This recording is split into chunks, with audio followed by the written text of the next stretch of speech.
All right, good morning, everybody. Welcome to the Hockey Talk with TG podcast. I'm Ty Glenn. So, hopefully, you guys are having a great day.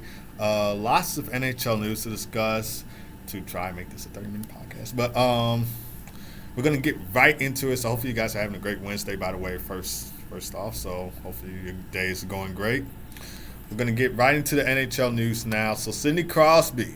He signs a 2-year contract deal with the Pittsburgh Penguins on Monday. So the captain is staying put in Pittsburgh, which is something that I know Pittsburgh Penguins fans are happy to hear because after this season, we didn't know if Sidney Crosby would hang up the skates or sign with another team. We didn't know if he would hang up the skates or sign with another team, be free agency. We didn't know the future of Sidney Crosby after the season, but now we know that he's going to stay with the Pittsburgh Penguins for 2 more years, and the contract will start at the beginning of the 2025-2026 NHL season. So the contract should end by somewhere near 2028 or 2029 is when the contract should end.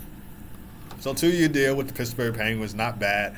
He led the Penguins with 94 points last season, so 42 goals, 52 assists for 94 points in 82 games played. So congratulations right there to Sidney Crosby. And, of course, he ranks 10th in NHL history with 1,596 points. So 592 goals, 1,004 assists, in 1,272 games played in his career. And when you think of all the accolades and the accomplishments that Sidney Crosby has accomplished in his 19 seasons with the Penguins, of course, this will be his 18th season as captain of the Penguins. He's certainly done a lot. He's probably one of the best hockey players of this generation, if not the best hockey player of this generation. I know a lot of people looked up to him as like a role model. I know Connor Bedard did, and there's a few other people that did. Probably Logan Cooley, since he was at his training camp before he went into the NHL. So kind of looked up to him as a role model or leader in the locker room, or just a great hockey player to watch. I know a lot of people love watching Sidney Crosby growing up. I was one of them. So he's certainly done a lot in his career. Has a lot of accolades in his career with the Penguins, such as being a 3-time Stanley Cup champion. Of course, he won in 2009, 2016, 2017. I think 2009, the year that he won it, he was the youngest captain at that time. So that would be something to remember. And, of course, he's a 2-time Conn Smythe Trophy winner, which he's won. Goes to MVP in the playoffs, so 2016, 2017, which was the back-to-back Stanley Cup years for the Pittsburgh Penguins. And, of course, he's won the Art Ross. He's won the Maurice Rocket Richard. So he's certainly done a lot up to this point with the Pittsburgh Penguins. And when he retires, that will be something that we will all miss. So good thing that he's staying with the Pittsburgh Penguins for 2 more years. This will probably be the final chance that we get to see the trio of Sidney Crosby, Evgeny Malkin, and Chris Letang, since they played with each other for a long time now. And, of course, the Penguins also added some secondary score in Anthony Beauvillier and Rucker McGroarty. 2 great additions right there. Of course, they got Anthony Beauvillier from Nashville when the Blackhawks traded him to Nashville. And, of course, Rucker McGroarty they got in the trade from the Winnipeg Jets. So 2 key additions right there. Cody Glass, another great addition for the Pittsburgh Penguins. So if the Pittsburgh Penguins want to make a run for the playoffs, which hopefully they do, I think they have a chance at making the playoffs with that secondary goal scorer. And, of course, the defense is solid, too. They added Matt Grzelcyk and I think Sebastian Aho, not the one from the Hurricanes, but the one from the Islanders. So to provide some – and, of course, they got Erik Karlsson. So the defense is solid as well. Not bad at all. Goaltending, Tristan Jarry, Alex Nedeljkovic. Not bad goaltending. I think this Penguins team has a shot at making towards the playoffs. Could finish in a wild card spot, because they're probably not going to be one of the top 3 teams in the Metro, but it could be a wild card team we could see in the playoffs, but we would just have to be sure. But hopefully they do make the playoffs, because like I said, this will be the final chance that we get to possibly see the trio of Sidney Crosby, Evgeny Malkin, and Chris Letang, because Evgeny Malkin and Chris Letang, they might go somewhere else and sign with another team, or they might hang up the skates and call it quits. We don't know what can happen. All right, so moving on now. So Lucas Raymond, he signs an 8-year contract deal with the Detroit Red Wings. So he was a restricted free agent, and he led Detroit with 72 points last season. So 31 goals, 41 assists in 82 games right there for Lucas Raymond. Another great player to watch for the Red Wings if the Red Wings want to have a shot at making the playoffs this year, which they could be another possible wild card team that could make the playoffs. They were so close to making the playoffs last season. We didn't think it could be possible. They were this close to making it last season, but they missed out because I think the Capitals – wait, no, not the Capitals. The Flyers had lost that game to the Capitals, causing the Red Wings to miss out on the playoffs despite them winning in the shootout against Montreal. So would have loved to see some Red Wings playoff hockey. We could actually get to see it this season if they do well, which they should. They got some great talent on the team, and of course the Yzer plan is coming into shape. Of course, he's still trying to get more Seider on the team, so he remains unsigned for Detroit. I think he's a restricted free agent as of this moment. And of course, he had 42 points for the Red Wings last season, so 9 goals, 33 assists with 42 points in, I think, 80, 70-some games last season. And he led the Red Wings with 22 minutes and 22 seconds of ice time per game. And, of course, he signed a 3-year entry-level contract, which was back on July 14, 2019. And that started at the start of the 2021-2022 NHL season. This is what Steve Yzerman, Red Wings general manager, had to say on the negotiation contract deal. So he said they continue to talk, and he's hopeful that they can get a deal out at some point. They hope they can get a deal, obviously sooner or later. Will be great for both parties, according to Stevie Y. I don't think they're terribly far apart, but hopefully we can progress and get him on the team as soon as possible. So that was not from me. That was from Steve Yzerman, so that's what he said. And, of course, Moritz Seider, he's a Calder Trophy winner. He won Rookie of the Year. He's a great defenseman to watch, big body for Detroit to watch, and he's going to be a key player in the future of this Red Wings team if they want to have a shot at making the playoffs. Obviously, they don't have the best defense in the Atlantic Division, but we'll see what happens when they make the playoffs, or could possibly make the playoffs come that time.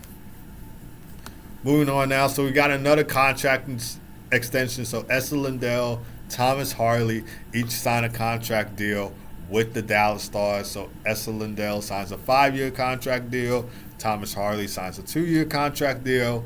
And Esa Lindell, he was entering the final season of a 6-year contract that he signed with the Dallas Stars back on May 16, 2019. So this was during the 2019 Stanley Cup playoffs. I don't know if Dallas was eliminated by St. Louis then at that time. They probably were. Yeah, he could have been an unrestricted free agent after this season, so he's locked in with the Dallas Stars for 5 more years. He had 26 points in 82 regular season games last season, so 5 goals, 21 assists for 26 points, and was plus 17 for them last season as well. He was third on the team in ice per game with 20 minutes and 28 seconds behind Thomas Harley, who had just about 21 minutes of ice time per game, and Miro Heiskanen, who had 24 minutes and 32 seconds of ice time per game, and he also led Dallas in blocked shots. Another thing about him, he was second in NHL in shorthanded ice time per game with 3 minutes and 32 seconds behind Jared Spurgeon, the Minnesota Wild, which he had 3 minutes and 46 seconds. Career-wise for him, he's had 191 points in 604 regular season games, so 49 goals, 142 assists for 191 points in 604 regular season games, and of course 22 points in 85 Stanley Cup playoff games, so 5 goals, 17 assists for 22 points in 85 Stanley Cup playoff games. So not bad for Esa Lindell. Of course, the Dallas Stars could be a possible Stanley Cup contenders considering all the depth that they have on the team, not just on offense, but defense. I noticed that they added Matt Dumba and, of course, other great defensemen like Esa Lindell, Miro Heiskanen, Thomas Harley is a solid defenseman that can really strengthen their defensive core and have a shot at making it to the Stanley Cup final and possibly win the Stanley Cup. But that's not my prediction because, of course, if you guys didn't hear on this podcast already or on my TG Hockey channel, I said that the Oilers would have a shot at winning the Stanley Cup this season. But the Dallas Stars could be a Stanley Cup contender. They could be a contender, but I don't think I have them winning the cup. So now let's get on to Thomas Harley. So like I said, he signs a 2-year contract deal with them, and he led all the Dallas Stars defensemen with 15 goals last season and was second on the team with 32 assists and 47 points behind Miro Heiskanen, who had 45 assists and 54 points right there for the Dallas Stars. And, of course, career-wise for Thomas Harley, he's had 53 points in 119 games played in his career. So 16 goals, 37 assists for 53 points in 119 games played, and 13 points in 39 playoff games played for Thomas Harley. So 1 goal, 12 assists for 13 points in 39 playoff games. And, of course, the Dallas Stars start their regular season against the Nashville Predators on October 10th. So 2 days later after opening night of the 2024-2025 NHL season. Bad news for Vancouver Canucks fans. So Dakota Joshua will miss the start of the season, and of course he will miss the training camp as well. He was diagnosed with testicular cancer, and he had an NHL career high 32 points in 63 regular season games last season. So 18 goals, 14 assists for 32 points in 63 regular season games. Of course, he signed a 4-year contract deal that was back on June 27th, of course, this year, 2024. And this is what he had to say on social media about the news. So he said, "This summer, I felt a lump on one of my testicles that doctors would later diagnose as testicular cancer. This news was obviously scary to hear, but thankfully, doctors were able to successfully remove the tumor. The last several weeks have been extremely challenging, and I've been fortunate enough to have the support of my family, friends, teammates, and doctors. Unfortunately, I will not be ready for the start of training camp as I continue to heal from surgery. I plan on returning to play as soon as possible this season, and I am working hard every day to rejoin my teammates. Although it was very difficult to face the reality of this specific type of cancer, getting checked by a doctor quickly was the best approach, and I encourage men to get checked regularly for testicular cancer. As I continue with my recovery, I thank everyone in advance for respecting my privacy concerning this matter. The team will provide updates as appropriate. In the meantime, I thank everyone for their support and understanding." And, of course, the Canucks open up their regular season on October 9th. They take on the Calgary Flames then. So, of course, they're going to be ready to go. They still have a lot of talent on the team, from Brock Besser, Elias Pettersson, Quinn Hughes, JT Miller. You can name all of it. But it's going to be so sad to hear that Dakota Joshua will miss training camp and potentially miss the start of the regular season, because I think he's a solid third-line, fourth-line player on the team for the Vancouver Canucks. Now we're going to get into the future of the Montreal Candiens. So this was something I probably might have discussed on my podcast, but we're going to go ahead and discuss it now. So the number one rebuilding phase. So like teams like the Chicago Blackhawks, San Jose Sharks, Anaheim Ducks, possibly Columbus Blue Jackets, the Montreal Canadiens are clearly in a rebuilding phase, and they have a lot of young talent on the team, such as players like Nick Suzuki and Cole Caulfield, which is central to the team's future. So if the Canadiens want to have a shot at the Cup, they're going to have young players like Nick Suzuki and Cole Caulfield step up for the team, which no doubt in mind that they will. And, of course, Nick Suzuki is the team's captain. Of course, Cole Caulfield, fresh off of a long-term extension contract, he's expected to be one of the most primary scorers I can see. Hopefully he has a breakout season. I think he'll have a breakout season. I could see him getting like 30, 40 goals. I don't know about points-wise, but 30, 40 goals for sure for Cole Caulfield, because he's an outstanding player to watch on the ice. And, of course, they got the big guys on the team, Juraj Slafkovsky, Kirby Dach, who I think is still out. And, of course, they recently added Patrick Laine on the team. So that will also be important for the Habs, even though Patrick Laine is not really a young type of player, but he's more of like a solid, great player that they added on the team. Of course, Juraj Slafkovsky and Kirby Dach are some young players on the team. I think Dach is still out, though. For defensive prospects, they have some exciting defensive prospects on the team, such as Caden Gooley, who signed a long-term contract extension, and he could potentially grow into a top-pairing defenseman.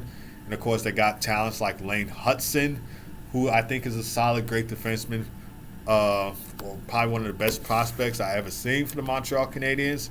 And he's going to be competing for a chance to be on the roster. And, of course, they have another defenseman in Arbor Echikev, hopefully I pronounced that name right, who is known for his toughness.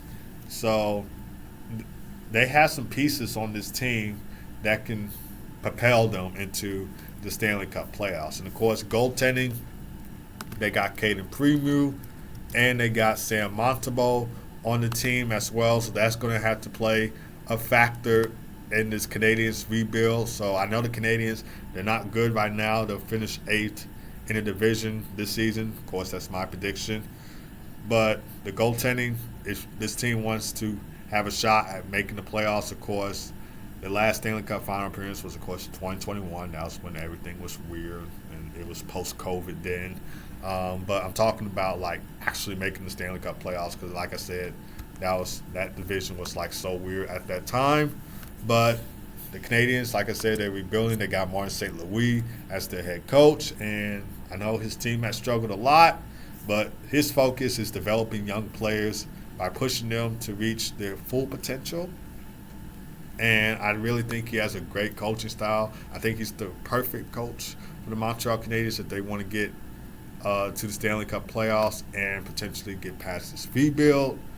And, of course, another part that plays in it is roster flexibility and potential trades. So we might see a move or two from the Montreal Canadiens. Of course, we'll see if Kent Hughes will possibly do that, which I think it will, to try and get some more pieces for this Montreal Canadiens rebuild right there. All right, guys, so that is going to do it for this episode. So thank you guys for tuning in as always. I really do appreciate it. Hopefully you guys have a great rest of your day, and make sure you follow this podcast on all your podcast stream platforms, whether that's Spotify, iHeartRadio, Apple Podcasts, Amazon Music, wherever you listen to this to. Make sure you follow on there, and don't forget to subscribe to the TG Hockey channel along with this podcast channel. Really do appreciate it, and I hope you guys have a great rest of your day. God first as always. Be blessed, and I will see you guys next time on another episode of the Hockey Talk with TG podcast. Take care.